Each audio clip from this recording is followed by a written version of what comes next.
Hello everyone, a very good evening. Welcome to Plutus IAS. Guys, as you know, we are making a playlist of Indian Economic Services, and today in this playlist we have come up with a new video of inflationary gap. तो आज के video में we are going to discuss inflationary gap, इसके सारे concept, इसका background कैसे हुआ, इसका कर्व क्या है, सारी बातें करेंगे. You just stay tuned, watch this video, and after this video, let me assure you, your concept of inflationary gap would be absolutely clear. So let's get started. Guys, अगर हम inflationary gap की बात करें, तो ये concept भी deflationary gap की तरह कीन्स ने ही दिया था. This was also given by John Maynard Keynes. ठीक है? Keynesian theory है ये. लेकिन ये कॉन्सेप्ट उन्होंने अपनी जो बुक लिखी थी थ्योरी ऑफ इनकम एम्प्लॉयमेंट उसमें नहीं आया था, जो 1935 में दी थी. ये कॉन्सेप्ट आया है ड्यूरिंग वर्ल्ड वॉर 2 के टाइम. ये कॉन्सेप्ट कीन्स ने दिया था. By observing the situation in which different countries were operating, basically Europe, Russia and America during world war 2. ठीक है? क्योंकि बाकी कंट्रीज तो उस टाइम तक बहुत सारी कंट्रीज एशिया की कॉलोनीज थी, यूरोपियंस की, मोस्टली ब्रिटिश की. ठीक है? एनीवे, तो वर्ल्ड वॉर 2 के दौरान क्या हुआ कि गवर्नमेंट्स ने पैसा स्टार्ट करा स्पेंड करना, और वो भी ह्यूज सम उन्होंने स्पेंड करना शुरू किया. किस चीज पे? मिलिट्री पे, क्योंकि उस टाइम पे मिलिट्री पे फोकस करना था. So during this time, government ने अपनी spending increase करी on military programs.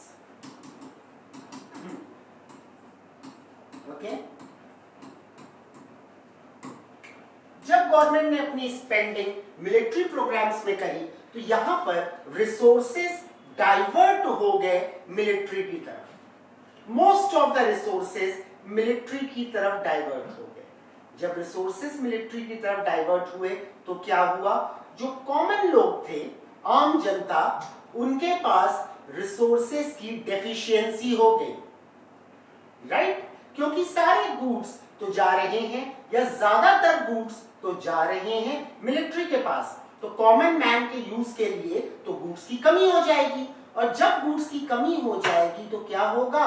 उसका प्राइस इंक्रीज कर जाएगा, क्योंकि डिमांड तो उतनी ही है गुड्स की, लोग तो उतने ही है, लेकिन अब उनको अपनी नीड के हिसाब से गुड्स अवेलेबल नहीं हो रहे हैं, डेफिशिएंसी है गुड्स की.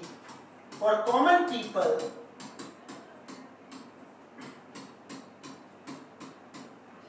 जनता के लिए गुड्स की कमी हो गई. इसकी वजह से गुड्स की डिमांड इंक्रीज करेगी. राइट? या फिर आप ऐसे कह लीजिए कि इसका प्राइस इंक्रीज कर जाएगा. स्कार्सिटी है ना, तो प्राइस इंक्रीज करना शुरू हो गया.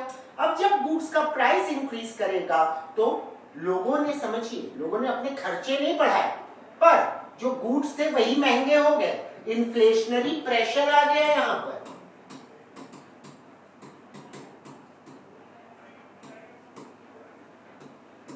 जब इन्फ्लेशनरी प्रेशर आएगा तो क्या होगा? कंजम्पशन एक्सपेंडिचर इंक्रीज कर जाएगा.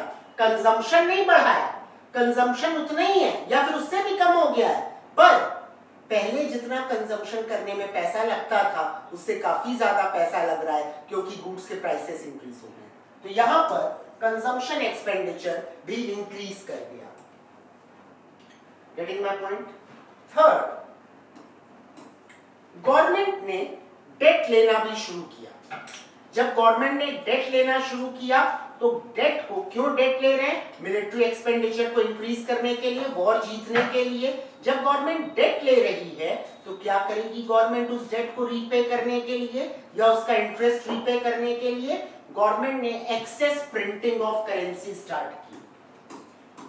डिफरेंट कंट्रीज की गवर्नमेंट ने एक्सेस प्रिंटिंग ऑफ करेंसी करी, जिसकी वजह से आपका मनी सप्लाई स्काई रॉकेट हो गया. जब मनी सप्लाई स्काई रॉकेट हो जाएगा तो यहां पर क्या होगा? यहां पर इन्फ्लेशन एकदम से स्काई रॉकेट हो जाएगी. Getting my point?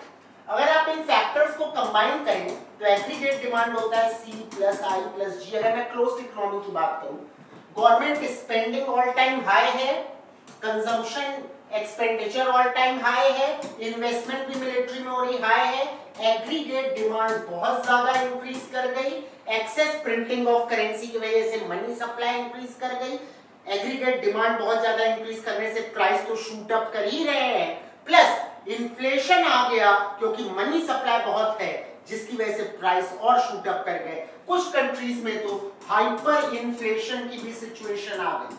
Hyper inflation वो होता है जब with in a month, per day भी होता है लेकिन with in a month on average जो पैरामीटर सेट किया गया है, अगर प्राइसेस 50% या उससे ज्यादा से इंक्रीज करते हैं तो उसको हाइपर इन्फ्लेशन बोलते हैं। ठीक है, due to all these reasons क्या हुआ, मैं पहले ही पिछले वीडियो में बता चुका हूं एक्स एंटे और एक्स पोस्ट डिमांड के बारे में। एक्स एंटे डिमांड का मतलब होता है प्लान डिमांड, जिसको कि आप एग्रीगेट सप्लाई भी कह सकते हैं, कीन्स ने ये बात कही थी, और आपका x post demand aggregate demand को रिप्रेजेंट कर रहा है। तो एक्स एंटे एग्रीगेट सप्लाई को रिप्रेजेंट करता है और एक्स पोस्ट एग्रीगेट डिमांड को रिप्रेजेंट करता है। तो अब अगर हम कर्व को देखें,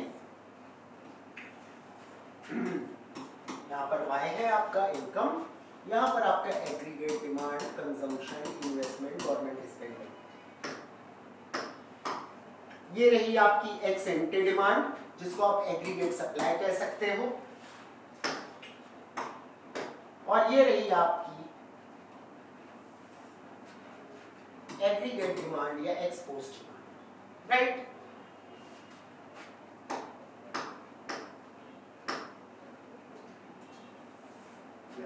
ये रही आपकी एग्रीगेट डिमांड। जिस पॉइंट पर ये इंटरसेक्ट करते हैं वो आपको full employment level of income दे देता है बाय ई, यानी इकोनॉमी ऑलरेडी फुल एम्प्लॉयमेंट पे रन कर रही थी, इससे ज्यादा तो वो प्रोड्यूस ही नहीं कर सकती थी, पर डिमांड तो बहुत ज्यादा है। मैंने आपको दिखाया एग्रीगेट डिमांड कितनी हाई हो गई, पर इकोनॉमी तो फुल एम्प्लॉयमेंट कंडीशन पे रन कर रही है, अपनी मैक्सिमम पोटेंशियल, मैक्सिमम कैपेसिटी पे रन कर रही है, तो इकोनॉमी तो इससे ज्यादा प्रोड्यूस ही नहीं कर सकती, राइट। तो क्या होगा, डिमांड बहुत हाई हो गई,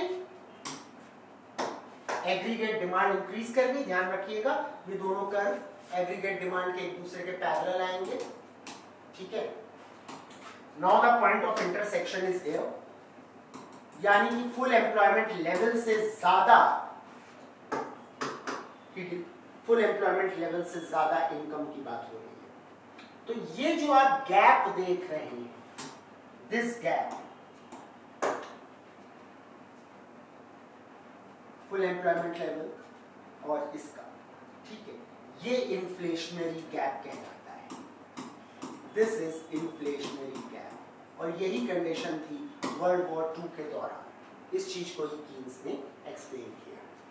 I hope this is clear guys, आपको समझ में आया होगा इन्फ्लेशनरी गैप क्या है और इसके लिए क्या कर सकते हैं। इसके लिए सीधा सा सिस्टम है, एग्रीगेट डिमांड को कम करना होगा, उसके लिए tight monetary policy and tight fiscal policy या contractionary monetary policy, contractionary fiscal policy adopt करनी होगी। मॉनेटरी पॉलिसी में इंटरेस्ट रेट इंक्रीज करने होंगे, मनी सप्लाई कम करना होगा, फिस्कल पॉलिसी में टैक्सेस इंक्रीज करने होंगे, गवर्नमेंट स्पेंडिंग कम करनी होगी। तो एग्रीगेट डिमांड कर फिर से नीचे शिफ्ट हो जाएगा और आप इसी लेवल पे आ जाएंगे। I hope you understood what inflationary gap is. Thank you, take care.